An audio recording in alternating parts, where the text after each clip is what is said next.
रास्ते से जा रहे थे, उसका एक गुरु भाई सुग्गा था। सुग्गा पिंजरा में बंद था। सुग्गा रोने लगा नारद को देख करके। नारद जी दौड़ करके आए।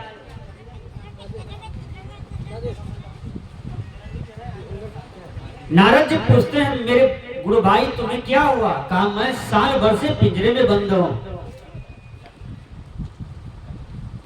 इस पिंजरा में बंद हूं तो ये प्रारंभता है।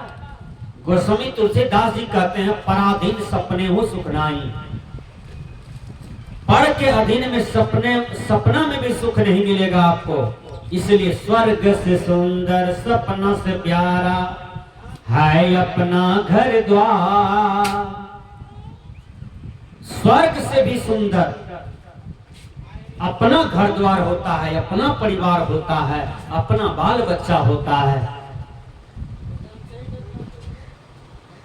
अपना स्वतंत्रता होता है।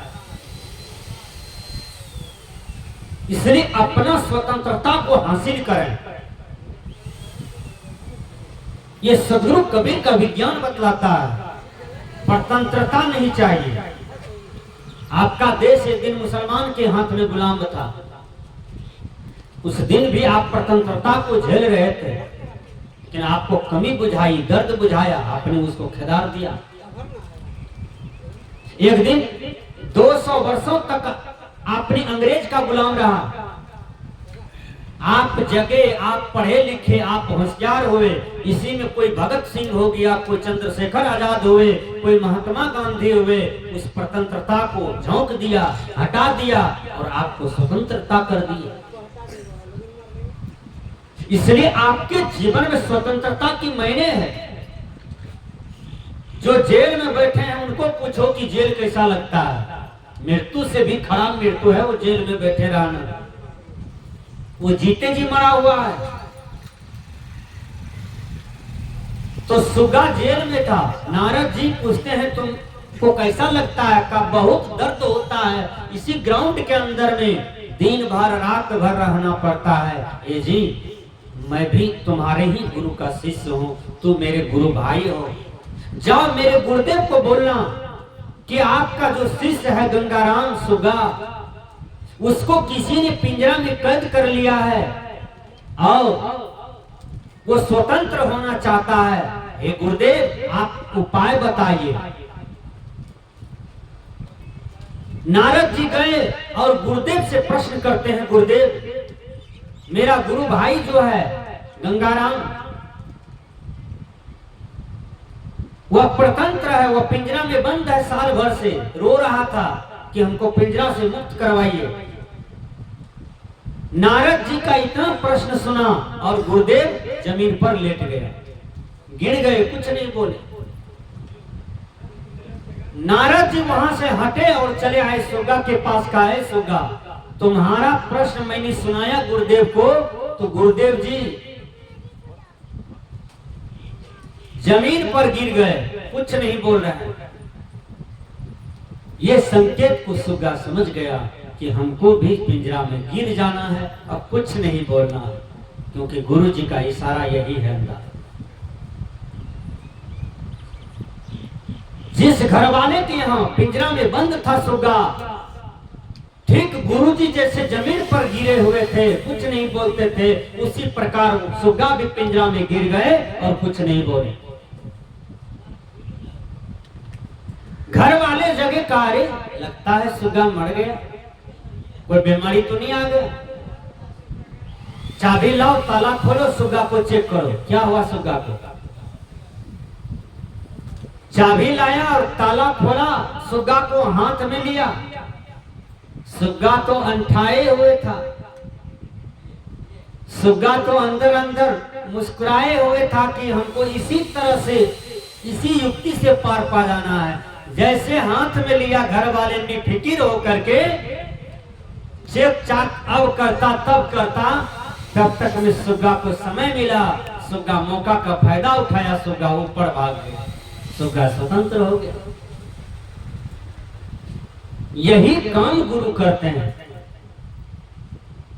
ये संसारिक राग रंग भव दुख से बचाते हैं। इसी का नाम है गुरु, इसी का नाम है सदगुरु। शंकराचार्य कहते हैं किंग दुर्लभम सदगुरु अस्ति लोके, कोवा गुरुजो ही हितोपदेष्टा, शिष्यस्तु कोय गुरु भक्त एवं, कौ दीर्घ रोगो भव एव साधो, कीमो सदम तस् विचार एवं। हर आदमी के जीवन में गुरु हो, बिना गुरु के कोई ना हो, निगुरे न रहे। कल की गारंटी नहीं, पल की गारंटी नहीं, आज की गारंटी नहीं, अभी की गारंटी नहीं। इंजीनियर गाड़ी की गारंटी लेती है, मकान की गारंटी लेता है, पुलवा की गारंटी लेता है, लोहा की गारंटी लेता है। कोई इंजीनियर आज तक बहाल नहीं हुआ है जो मानव जीवन की गारंटी ले। आप कितने दिन जिएंगे ये गारंटी आज तक किसी ने नहीं लिया है। किसी का भी शरीर कभी भी छूट सकता है।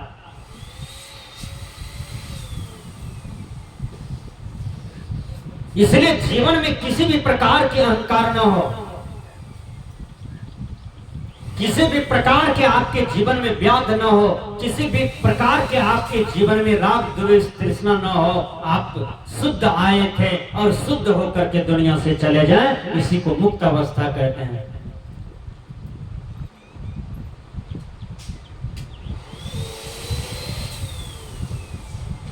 सदगुरु कबीर कहते हैं कल करे सो आज करे सो अब, पल में परले होगी बहुरी करोगे कब। पल में परले हो सकता है, पल में पति पत्नी बिछुड़ जाता है, पल में बाप बेटा का विछड़न हो जाता है, पल में माँ बेटी का विछड़न हो जाता है, पल में गुरु चेला अकेला अकेला हो जाता है,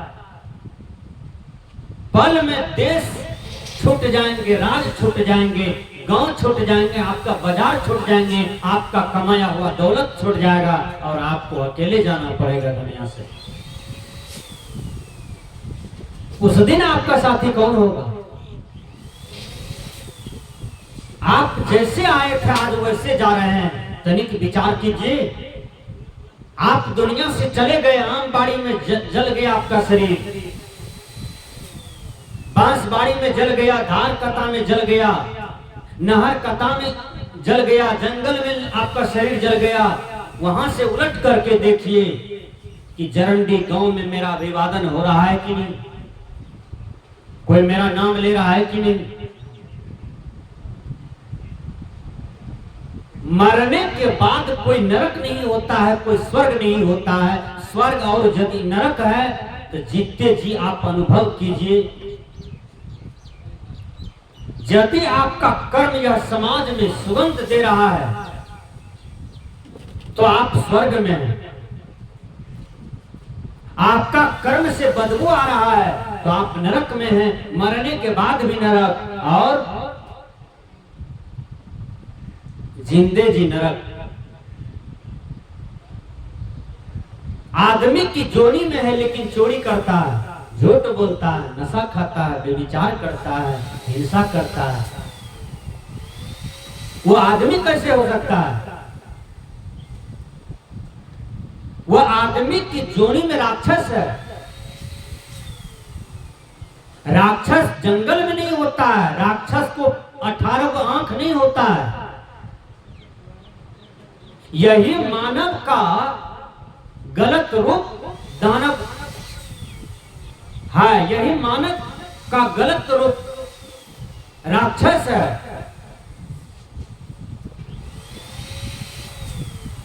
अंगुलीमाल कौन था? मानव था। सजन कसाई कौन थे? मानव थे। लेकिन दानव के रूप में था। अजामिल कौन थे? मानव थे, लेकिन दानव के रूप में था। मनुष्य 3 रूप लेता है, वो क्या है? मानव, दानव और देवता। देवता में साधु महात्मा आते हैं, जिनका जीवन साधना परायण है, शांत स्वरूप पर समुद्र के तरह स्थिर है, अपने स्वरूप में लीन है, बाहर की कोई अभिलाषा इच्छा नहीं है, वो अपने आप में लीन है, अपने गुरु ज्ञान में लीन है, अपने आत्मा में मस्त है, वो अंतर की दिया में लीन है। इसी को सच्चे संत कहते हैं, इसी को सच्चे गुरु कहते हैं। जो संसार में कहीं लीनता नहीं है, वो केवल स्वरूप में लीन है।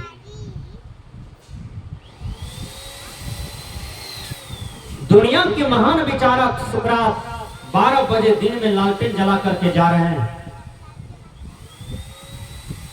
एक आदमी पूछता है, सुकरात, ये सूर्य की रोशनी में तुम्हें सूझता नहीं है, तुम्हें दिखाई नहीं पड़ता? सुकरात कहते हैं कि मुझे दिखाई पड़ता है। तो उस आदमी ने पूछा, तुम लालटेन क्यों जलाए हो सुकरात? कहा, लालटेन इसलिए जलाया हो कि मैं आदमी के शहर में आदमी ढूंढ रहा हूं। आदमी के शहर में मैं ढूंढता हूं आदमी, आदमी ही खो गया है, आदमी ही खो गया है, मैं ढूंढता हूं आदमी, आदमी के शहर में मैं ढूंढता हूं आदमी। वो आदमी कहते हैं कि क्या मैं आदमी का बच्चा नहीं हूं? क्या ये जरंडी गांव में इतने बड़े मकान हैं, आदमी का बाजार है, आदमी आ रहे हैं जा रहे हैं, क्या ये आदमी नहीं है? सुकरात ने कहा, ये आदमी नहीं है, केवल आदमी की खोल में है। देखिए कितना सुंदर बात है। कहा ये आदमी नहीं है, ये आदमी की खोल में है। यदि आदमी रहता तो आज भाई भाई से दुखी है, पिता पुत्र से दुखी है, पड़ोसी पड़ोसी से दुखी है, गुरु चेला से दुखी है, देश नेता से दुखी है, बाप बेटा से दुखी है। ये जो नाना प्रकार की भ्रांतियां हैं, नाना प्रकार की जो विडंबना है, नाना प्रकार की जो घोर पाप हो रहा है, ये पशु नहीं करता है, पक्षी नहीं करता है, ये आदमी कर रहा है। इसलिए आदमी के शहर में मैं आदमी को ढूंढ रहा हूं। उस आदमी ने कहा, सुकरात, मैं आदमी का बच्चा हूं, मुझे भी तो कम से कम आदमी का दर्जा दीजिए। तो सुकरात ने कहा, तुम चोरी करते हो? कहा नहीं। झूठ बोलते हो? कहा कभी कभी। कहा तब तुम आदमी कैसे हो सकते हो?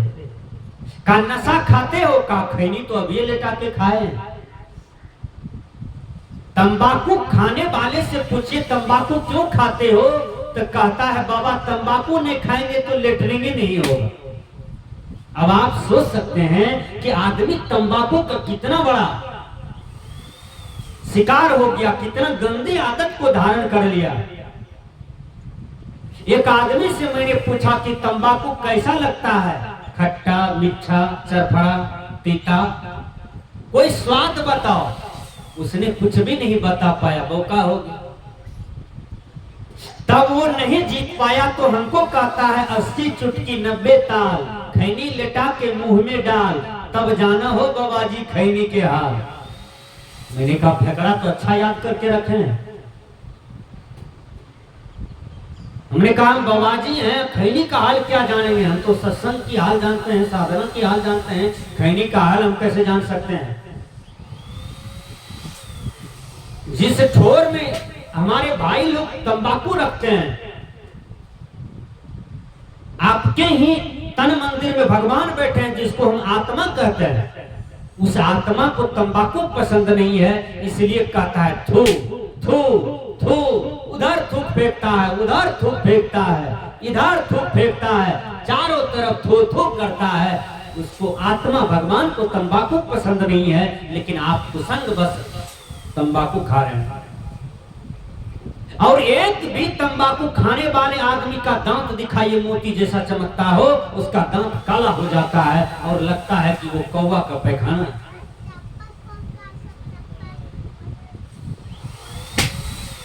तंबाकू खाने से कैंसर होता है, भारत सरकार आपको कह रहा है। बड़े बड़े डॉक्टर के यहाँ जाइए, वहां पहले लिखा हुआ है आगे में, तंबाकू खाने से कैंसर होता है, तंबाकू जानलेवा बीमारी है। और आप एमए किए हैं, पीएचडी किए हैं, व्याकरणाचार्य हैं, साहित्याचार्य हैं, संस्कृताचार्य हैं, आप वैज्ञानिक हैं, आप डॉक्टर हैं। बड़े बड़े डॉक्टर भी खैनी लेटा करके मुंह में रख देते हैं, है डॉक्टर लेकिन खैनी का गुलाम है, तंबाकू का गुलाम है।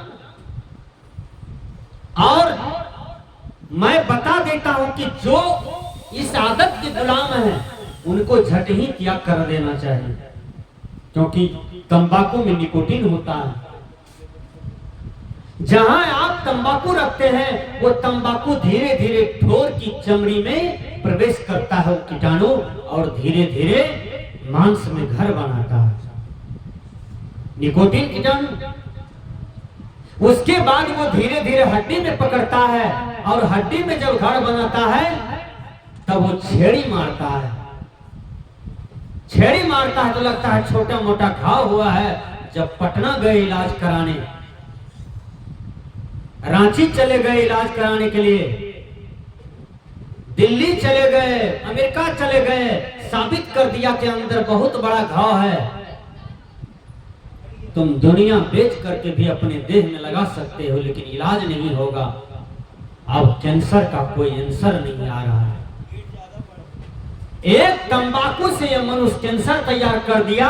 कितने कैंसरधारी होकर के दुनिया में चले गए, बड़े बड़े युवक स्मशान घाट में सड़ गए। देखिए, जिस युवक को पढ़ लिख करके डॉक्टर, वैज्ञानिक, इंस्पेक्टर, मास्टर, कलेक्टर, बढ़िया नेता, बढ़िया साधु, बढ़िया एमपी, बढ़िया एमएलए, बढ़िया राष्ट्रपति, बढ़िया प्रधानमंत्री, बढ़िया वैज्ञानिक बनना चाहिए, वो युवक पुड़िया खा करके अपने साथियों के बीच में मस्त रहता है। पुड़िया मत खाइए, पुड़िया जानलेवा है, नशा है। पैसा कमाइएगा, खर्च हो जाएगा। इंग्लिश के विद्वान कहते हैं the young say life is full of jobber, the big say life full of sorrow. अर्थात जवान बोलते हैं जिंदगी मजा लेने के लिए है, बुजुर्ग बोलते हैं जिंदगी दुख का घर है। वास्तविक रूप में सोचा जाए, जिंदगी न तो दुख का घर है, न तो मजा लेने के लिए है। जिंदगी है जीवन दाता, जिंदगी है शांति के लिए। यदि आप अपने जीवन में बहुत बड़े दौलत को कमाए, यदि शांति नहीं कमा पाए, आपका जीवन जीना बेकार होगा। केवल सुखी जीवन ही जीवन नहीं है। आपके जीवन में शांति मिली कि न मिली, दुनिया में सबसे बड़ा मायने ये रखता है शांति। इसलिए गुरुवर कबीर का विज्ञान बतलाता है, क्या साईं इतना दीजिए, जामा कुटुंब समान, मैं भी भूखा न रहूं, साधु न भूखा जाए।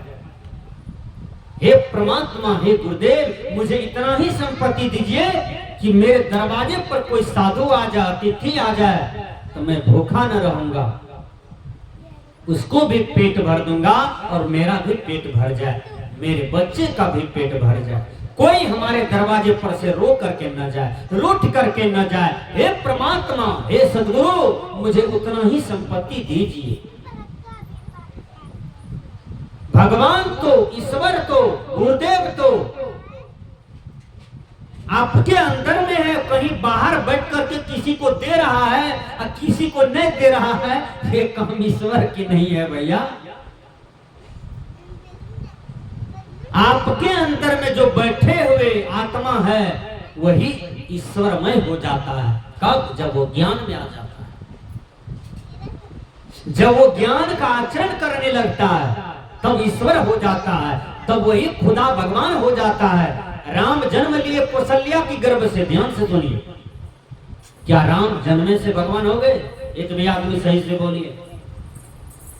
राम के कर्म ने राम को भगवान बनाया। राम भगवान का क्या कर्म था? ध्यान से सुनिए। राम के जीवन में सबसे बड़ा मायने था सहनशीलता। वो उबते नहीं थे। आज पति पत्नी में देखिए कारगिल युद्ध शुरू हो जाता है, पत्नी का सर फोड़ दिया, कहीं पत्नी नहीं सकी तो पत्नी उठा के पटक दिया दूल्हा को, उसी को सर फोड़ दिया। ये कारगिल युद्ध चल रहा है। अरे उबिए नहीं, सहनशीलता चाहिए आपके जीवन में। जो सहता है वही लहता है।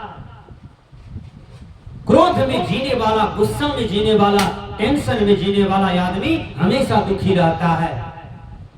इसलिए आपका जीवन संतुलित होनी चाहिए। आपका जीवन जैसे हरा कंचन, ये पहाड़ देखते हैं कितना हरा कंचन ये पौधा लगता है देखने में, अपने में कितनी हरियाली है, उतना ही हरियाली आपके जीवन में हो, क्योंकि आपने तो मनुष्य का जीवन प्राप्त किया है। एक बैल भर पेट चर करके पाज करता है, उसके जीवन में कोई टेंशन नहीं है। एक गौ चर करके पाज कर रही है, उसके जीवन में कोई टेंशन नहीं है। एक कुत्ता भर पेट खा करके सो गया है कहीं पर, उसके जीवन में कोई टेंशन नहीं है। लेकिन आपके पास 10 लाख रुपया है, 5 बेटा है, आपको वेतन पर वेतन आ रहा है, फिर भी गाल पर हाथ देकर के रो रहे हैं। आपने कैसा जीवन को बनाया है, आपने अपने जीवन को कैसा सजाया है। यही टेंशन में जीने के लिए, और टेंशन में होते होते मर जाए। गुरुवर कबीर का विज्ञान बतलाता है, कल करे सो आज करे सो अब, पल में परले होगी बहुरी करोगे कब। तो सुकरात कहते हैं मैं आदमी को ढूंढ रहा हूं। उसने कहा मैं आदमी नहीं हूं, कहा नहीं, कहा मुझे भी तो आदमी मानिए। सुकरात ने कहा मैं उसको आदमी मानूंगा जिसके अंदर में दया होगा, क्षमा होगा, सत्य होगा, शील होगा, विचार होगा, विवेक होगा, वैराग्य होगा, उसको मैं आदमी मानूंगा। मनुर्भव, मनुष्य बनो। मनुष्य की खोज में कोई मनुष्य नहीं होता, लेकिन मनुष्य बनो। विचार करने की क्षमता हो, हमें क्या करना चाहिए, क्या नहीं करना चाहिए, क्या खाना चाहिए, क्या नहीं खाना चाहिए, क्या बोलना चाहिए, क्या नहीं बोलना चाहिए। ये सारे ज्ञान निहित मनुष्य जोड़ी में है, पशु में नहीं है। पशु में रहता था, आज पशु चंद्रमा पर चढ़ करके वहीं पर घर बना लेता। पशु में वो ज्ञान रहता था, पक्षी में वो ज्ञान रहता तो पक्षी चंद्रमा और सूरज पर चढ़ जाता। लेकिन वो ज्ञान तो मनुष्य में है कि मनुष्य आज चंद्रमा पर चढ़ गया है।